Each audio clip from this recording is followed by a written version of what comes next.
Well, we're talking about holidays now and how not to pay too much for them. Because I think the thing is, a lot of people are saying, oh, we're going to go on holidays. And then they look and they say, really, can we afford it? Yeah. And if people pushed the boat out last year, they may be finding that this year they just can't do it because it definitely is more expensive. Hayley Sparks joins us in the studio now to tell us the tricks of the trade. And you feel, Hayley, that all is not lost. You think if you shop around, you apply a few tricks, you can do okay for yourself. Yeah, I definitely love to share some of my tips with the viewers because everybody deserves a holiday, but with the cost of living, we want to kind of see where we can save money. So one of my biggest tips would be to use a travel consultant.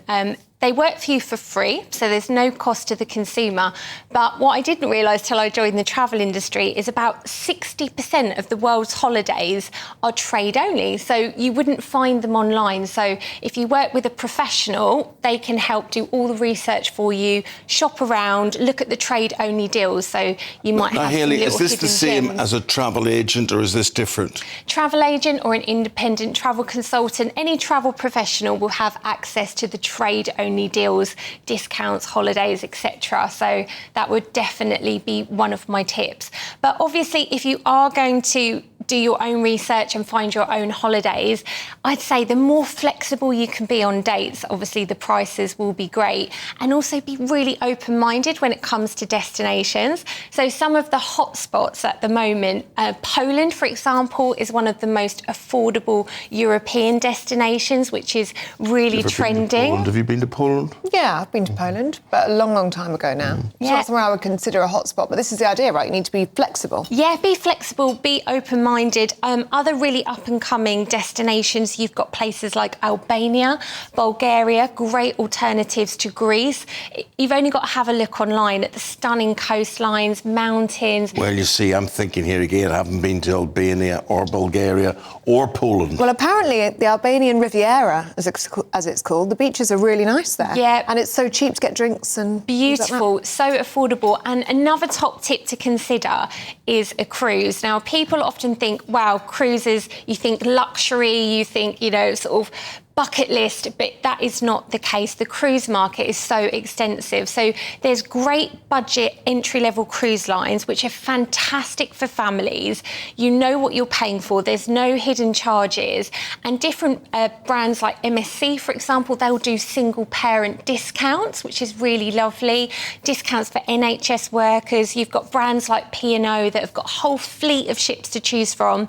And also you can do a lot of sailings out of the UK. So when you're not paying for a flight, or maybe you've got young children, or again, mobility issues, disabilities, a land-based, sort of UK-based sailing on a cruise can be fantastic. And when you compare the price of a cruise to a land-based holiday, they are way more affordable in the main, and especially with the budget cruise lines, and just so much to do on a cruise.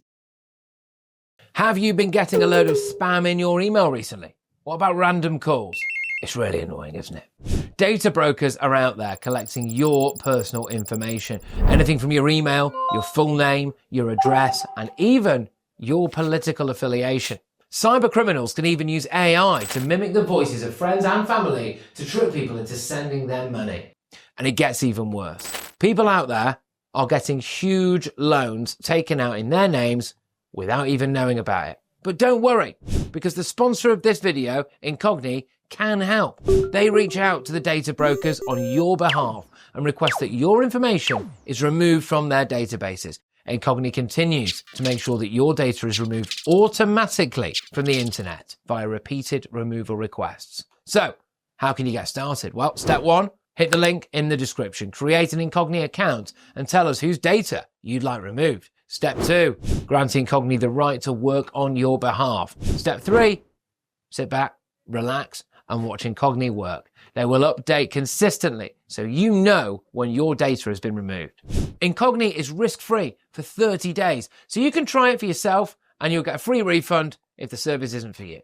So take back your personal data today with Incogni. Use the code GBNews using the link in the description below and you'll get 60% off an annual payment plan. Well, one of the interesting things you said there was depending on your job, perhaps your employers have some sort of trade deal with travel agents?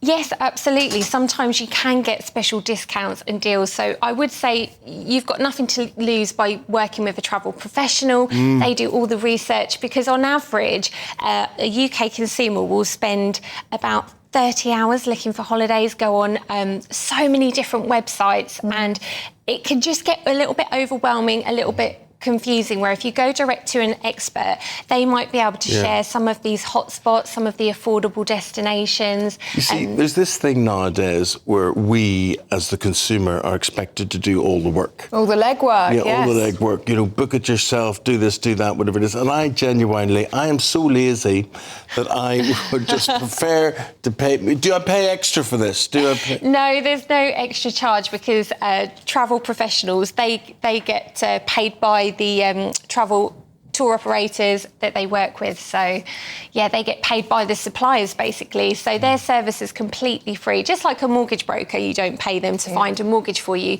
You don't pay a travel expert to help you with your holiday. And then if anything goes wrong, another benefit is that they're always there. Based in the UK, you've got somebody that you can call if a flight's cancelled, if there's bad weather and you can't get home. It's nice to be able to pick up the phone to an expert who can actually deal with the problem for you. Is there a best time to book?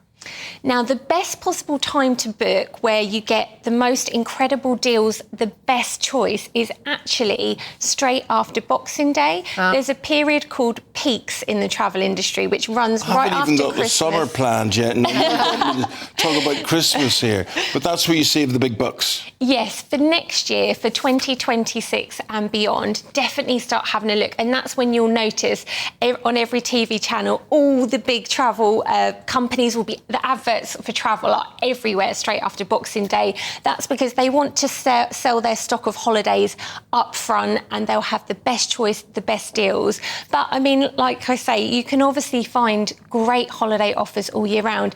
And consider the UK as well. I mean, we have so many beautiful places, and thinking outside the box, there are even agencies where you pay a small fee to join.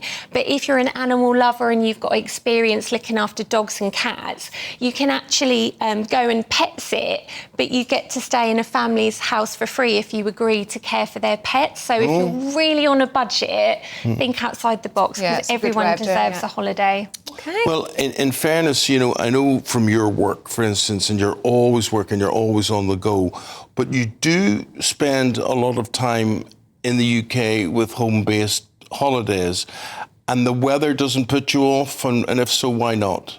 Well, I mean, it depends what time of year you go, and it depends where you see. But if you're going to a UK destination where there's lots of interest in, could be museums, beautiful restaurants, cafes, places of interest, places like Bath, when you've got all that history, then it doesn't put me off if I know ahead of time that there's lots of interesting things to see and do. And if there's beautiful nature, then if you're dressed for it, I think you can enjoy that all year round as well. Look, I think we should see you more often back here, and just, you know, not surprising people with all this, doing as you do now, just giving them plenty of information and notice on all of this. Well, I'd love to come back anytime.